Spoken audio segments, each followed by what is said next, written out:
இந்த நிகழ்ச்சியின் மூலமாக ஒரு ஜாதகம்னு எடுத்துக்கிட்டா குரு பகவான் வலுவாக இருந்தால் தான் ஜாதகத்துக்கெல்லாம் சிறப்பாக இருக்கும். வியாழகிரகம் ஜாதகத்தில் 8-12ஆம் இடத்தில் கெட்டுப்போனால் அந்த ஜாதகத்தை என்னத்தை போய் எடுத்துக்கிறது இப்படின்னு சொல்கிறாங்களே சார், இது எந்த அளவுக்கு உண்மை? உண்மையிலேயாகவே இந்த வியாழ கிரகத்திற்கு இந்த ஜாதகத்தின் அடிப்படையில் அவ்வளோ பெரிய மகிமை உண்டா? வியாழ பகவான் நல்லா இருந்தால் தான் வாழ்க்கை நல்லா இருக்குமான்னு கேட்டால் நான் கூட ஆமான்னு தான் சொல்லுவேன்.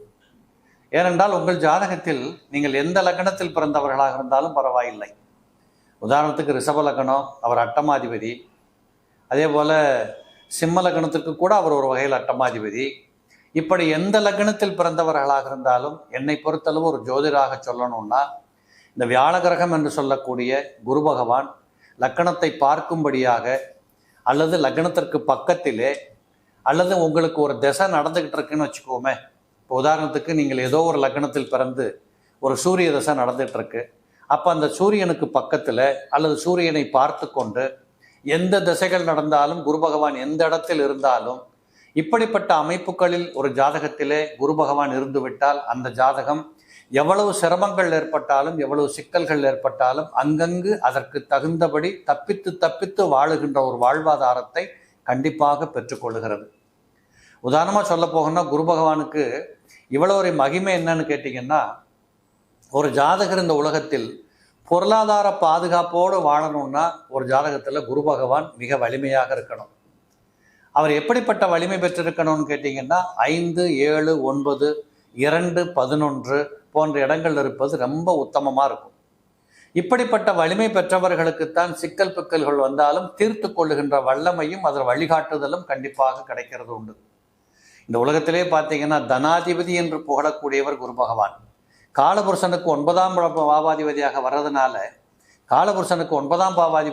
வர்றதுனால 9ஆம் இடம் என்பது தான் நீங்கள் வாழ்ந்து முடித்த பின்னாடி சேர்த்த சொத்துக்களின் அடையாளம். ஆஸ்தி பூஸ்தின்னு கொண்டாடுறமே இதெல்லாம் அந்த 9ஆம் இடம். அதே 9ஆம் இடம்தான் உங்களை பெற்றெடுத்த தகப்பன் அல்லது தகப்பன் பெயரை சொல்லி பிள்ளைகள் வாழுகின்ற நியதிகள் நிலைமைகள் இதெல்லாம் 9ஆம் இடம். இப்படிப்பட்ட அந்த 9க்கும் 12க்கும் கூட அவர் அதிபதி. அதனால தான் அவருக்கு பேரே அயன சயன புகழ் போகாதிபதினு சொல்லுவோம். நீங்கள் நல்லா கவனிங்க, ஒரு ஜாதகத்தில் லக்னத்தில் குரு அல்லது லக்னத்துக்கு பக்கத்தில் பின்பக்கத்தில் குரு இருந்தாலே நல்ல ஆளை பார்க்கறதுக்கு சும்மா தளதளன்னு குழுகுருன்னு பார்க்கறதுக்கு லட்சணமாக இருப்பாங்க. அது கருப்போ செவப்போ நிறத்தை விட்டுடுங்க. ஆப்பிரிக்காவில் பிறந்தவனுக்கு கூட குரு பகவான் பக்கத்தில் இருப்பார். அவர் சிகப்பாக இருக்கணுங்கிற அவசியம் இல்லை, கருப்பாக தான் இருப்பாங்க. ஆனால் அவருடைய முகப்பொழிவு உடல் அமைப்புகளை பார்க்கின்ற போது ஏழ்மை வறுமை அற்ற ஒரு உடல்நிலைகளை பார்த்தால் எப்படி இருக்குமோ அப்படி குழு தளதளன்னு இருக்கிறத பார்க்கலாம். அதே போல் இந்த குரு பகவானை பொறுத்தளவு 5ஆம் இடத்துல குரு இருந்தாருன்னா சில நேரங்களில் புத்தர் தோஷத்தை கொடுக்கறது உண்டு. அப்படி புத்தர் தோஷம் ஏற்படாமல் இருக்கணும்னா அந்த 5ஆம் இடத்தில் அமர்ந்த வீட்டு அதிபதி ரொம்ப சிறப்பாக வலுவாக இருந்துட்டா நல்ல பிள்ளைகளை நிறைய பிள்ளைகளை பெற்றுக்கொள்ளுகிற பாக்கியம் உண்டு. இந்த குரு பகவான் தான் இந்த உலகத்தில் பார்த்தீங்கன்னா அடுத்தடுத்து பிள்ளை பலன்கள் வாரிசு யோகங்கள் ஜென்ரேஷன் அப்படின்னு சொல்லக்கூடிய முன்னேற்றங்கள் எல்லாம் இந்த குரு பகவானால் வரக்கூடியது. இந்த குரு பகவான் தான் துன்பத்தை தீர்த்து வைக்கக்கூடிய ஒரு கிரகம். எப்பேற்பட்ட துன்பத்தில் இருந்தாலும் குரு பகவானுடைய அருள் இருந்தால் துன்பம் தீரும். குறிப்பாக சொல்லணும்னா இந்த குருவும் சனியும் ஒன்றா இருந்துட்டாங்கன்னா அதுக்கு பிரம்மகத்தி தோஷம்னு ஒரு பக்கம் உண்டு. ஆனாலும் குருவும் சனியும் இணைந்து மகர கும்பத்தில் எங்கேயாவது இருந்துட்டாங்கன்னு வச்சுக்கோங்களேன், மகர கும்பத்தில் இருந்தாலும் சரி தனுசு மகரத்தில் இருந்தாலும் சரி அந்த ஜாதகர் இந்த பூமியில் எப்படியாயினும் மிகப்பெரிய வெற்றிகளை தொட்டு ஓடுவார். ஏனென்றால் காலபுருஷனுக்கு 9, 10ஆம் பாவாதிபதிகள் ஓரிடத்தில் இருக்கின்ற காரணத்தால் மிகப்பெரிய வெற்றி கிடைக்கும். இதே போல ஒரு ஜாதகத்தில் லக்னத்துக்கு 2ஆம் பாவாதிபதியும் 9ஆம் பாவாதிபதியும் இந்த 2ல் ஒருத்தர் குருவாக இருந்து 2 பேரும் இணைந்து ஒரு இடத்துல இருந்துட்டாங்கன்னா பெருத்த செல்வந்தராக இருக்கக்கூடிய வாய்ப்புகள் உண்டு. இதே போல குரு பகவான் 11ஆம் இடத்தில் தனித்திருந்தாலும் அல்லது உடன் சந்திரனோடோ செவ்வாயோடோ சேர்ந்திருந்தாலும் மிக பிரமாதமான ஒரு வாய்ப்புகளை பெற்றுக்கொள்ளுகிற காலச்சூழல் வரும். இந்த குரு தசையோட கணக்கே பாருங்களேன். சூரிய தசை 6 வருஷம், சந்திரன் 10 வருஷம் 16, செவ்வாய் ஒரு 7 23, ராகு ஒரு 18 41. சரியாக ஒரு மனிதனுடைய பொருளாதார வயது என்பது 40க்கு மேலே தான் எல்லாத்துக்குமே உண்டு. நீங்கள் யார் எடுத்துக்கோங்க, இந்த காலத்தில் கூட வேலைக்கு போகிறவங்க, விளையாட்டாக சம்பாதிக்கிறவங்க, கார் வாங்கின வீடு வாங்கின இப்படி பல துறைகளில் முன்னேறி சந்தோஷப்படக்கூடியவங்களுக்கு பண நெருக்கடி கடன்களோ பண நெருக்கடியோ கடன் வாங்கி பொருள் சேகரிக்கக்கூடிய கட்டாயங்களோ ஒரு மனிதனுடைய 40 வயதுக்கு மேலே தான் வரும். ஏனென்றால் அங்கே தான் அவருக்கு 40-41 வயசுக்கு அப்புறம் குருதசை என்பதே வரும். இது நான் சொல்கிறது காலபுருஷ தத்துவப்படி சூரியனை பிரதான கிரகம் என்று வைத்துக்கொண்டு தகப்பன் கிரகம் என்று வைத்துக்கொண்டு எண்ணிட்டு வந்தோம்னா கரெக்டாக 41 வயது வருகிற போது இந்த குருமகாதசை வந்தே தீரும். அப்போ அங்கிருந்து தான் அவருடைய பொருளாதார வாழ்க்கை ஆரம்பிக்கும். அப்போ அந்த பொருளாதார வாழ்க்கை சிறப்பாக இருக்கணும் அப்படிங்கிற போது இந்த குரு பகவான் சரியான இடங்களில் இருப்பது என்பது மிகப்பெரிய சிறப்பு. குருவையும் சந்திரனையும் வச்சிருந்தால் நிறைய யோகங்களே சொல்லப்பட்டது. குருச்சந்திர யோகம், கஜகேசரி யோகம், மாளவ யோகம், சசிமங்கள யோகம், சந்திரமங்கள யோகம், இப்படி ஏராளமான யோகங்கள் எல்லாமே இந்த குரு பகவானை மையப்படுத்தியே பேசப்பட்ட யோகங்களே. இன்னும் சொல்லப்போனால் குரு பகவான் ஒரு பக்கத்தில் பார்த்தால் ராஜகிரகத்தில் ஒருவர். சூரியனும் செவ்வாயும் குருவும் தான் இருக்கிற கிரகங்கள் ராஜகிரகம். இந்த ராஜகிரகங்களிலே ரொம்ப கஷ்டப்பட்டுடாம சில பேர் ஒரு மந்திரி ஆயிடுறது, அல்லது ஏதோ ஒரு கூட்டிட்டு உட்கார வச்சு. இப்போ ராஜீவ்காந்தின்னு ஒருத்தர் இருந்தார் நம்ம நாட்டில். எங்கேயோ இருந்தவரை ஏதோ ஒரு காரணத்தால் பிரைம் மினிஸ்டர் ஆக வேண்டிய கட்டாயத்தை கூட்டியாந்து உட்கார வச்சது. இப்படி பதவிகள் தேடி அலங்கரிக்கக்கூடிய அந்த வாழ்க்கையை கொடுக்கக்கூடிய அமைப்புகள் எல்லாமே இந்த குரு பகவான் ராஜகிரகமாக இருக்கக்கூடிய ஒரு வலுப்பெற்ற நிலைகளிலே கிடைக்கும். இதே சூரியன் வலுவாக இருந்து செவ்வாய் வலுவாக இருந்தால் கஷ்டப்பட்ட அரசியலுக்கு வருவாங்க. இந்த குரு பகவான் வலுவாக இருக்கிற போது தான் அரசியலுக்கு கூட கஷ்டப்படாமல் வரலாம். இப்படி பல கோணங்களில் பார்க்கிற போது குரு பகவானை பொறுத்தளவு மிக அருமையாக கவனிக்கப்பட வேண்டியது உண்டு. எந்த லக்னமாக இருந்தாலும் லக்னத்தில் இருப்பது ரொம்ப சிறப்பு.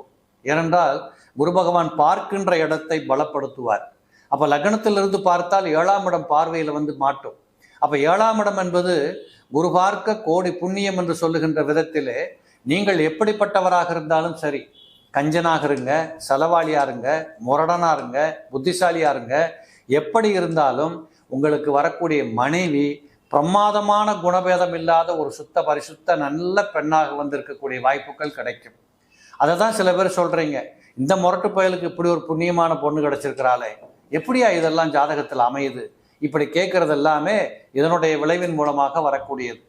இதே குரு பகவான் 2ஆம் இடத்துல இருந்தால் 8ஆம் இடத்தை பார்த்துருவார். இந்த 2ஆம் இடத்தில் இருக்கின்ற காரணத்தால் என்ன நடக்கும்னு கேட்டீங்கன்னா, தனாதிபதியே தனஸ்தானத்தை கவர் பண்ணிக்கிறதுனால பொருளாதாரத்தில் பஞ்சம், பசி, பட்டினி, கொடுமை, துக்கம், துயரம் வரவே வராது. அதுபோல 8ஆம் இடத்தை பார்த்து கொண்டிருப்பது என்பது ஆயுளுக்கு பலத்தை கொடுக்கக்கூடியதாக இருக்கும். என்னதான் ஒரு பெரிய நட்டங்களிலே, பெரிய விபத்துக்களிலே, பெரிய அறுவை சிகிச்சையில் போய் மாட்டிக்கிட்டாலும் கூட இந்த நபர் அழகாக வீட்டுக்கு வந்துருவார் அப்படின்னு சொல்றதுக்கு கோச்சாரத்திலே குரு பகவான் 2ஆம் இடத்தில் இருந்தால் அவர்களுக்கு நாங்கள் உறுதியாக ஓலை எழுதியே கொடுத்துடலாம். அந்த அளவுக்கு 2ஆம் இடத்துல குரு இருந்து 8ஆம் இடத்தை பார்ப்பது ஆயுளுக்கு பலத்தை கொடுத்துரும். ஒரு ஜாதகத்துல 3ஆம் இடத்துல குரு அமர்கிற போதுதான் இடமாற்றங்கள் கிடைக்கும்.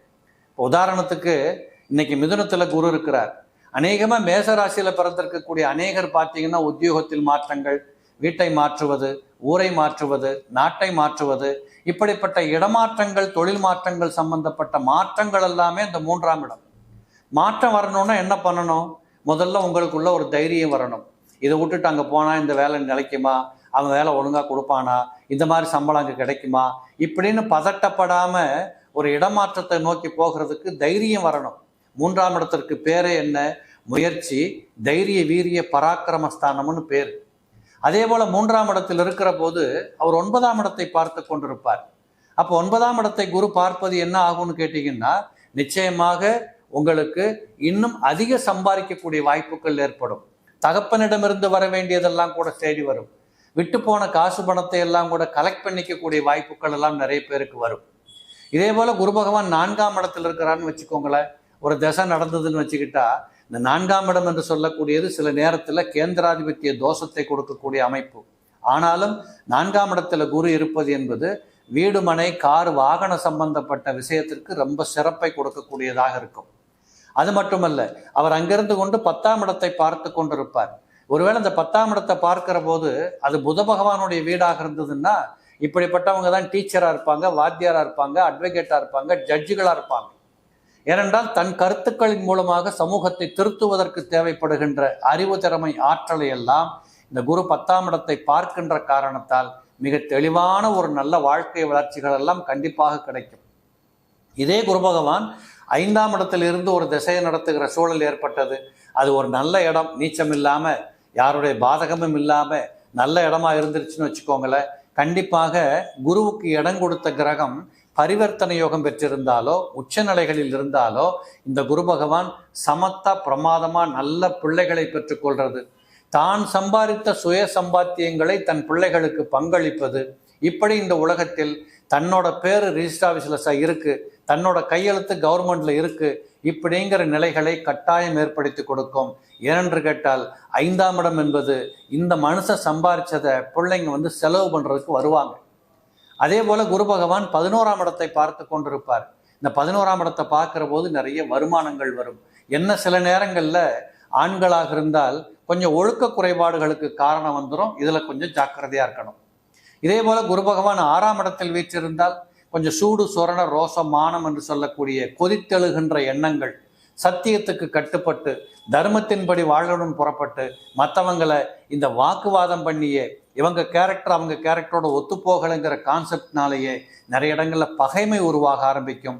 நிரந்தர நட்பும் இல்லை, நிரந்தர சொந்தமும் இல்லை என்று 6ஆம் இடத்தில் இருக்கக்கூடிய குரு பகவானால கண்டிப்பாக சூடு சொரண ரோசமானமான ஒரு வாழ்க்கையை ஏற்படுத்திக்குவாங்க. ஆனால் 12ஆம் இடத்தை குரு பார்க்கிறார்.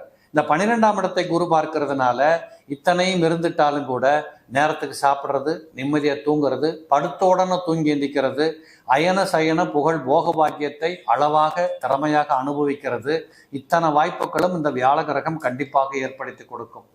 இல்லை 7ஆம் இடத்துல போய் குரு இருந்து திசையை நடத்துகிற போது தான் கவனமாக இருக்கணும்.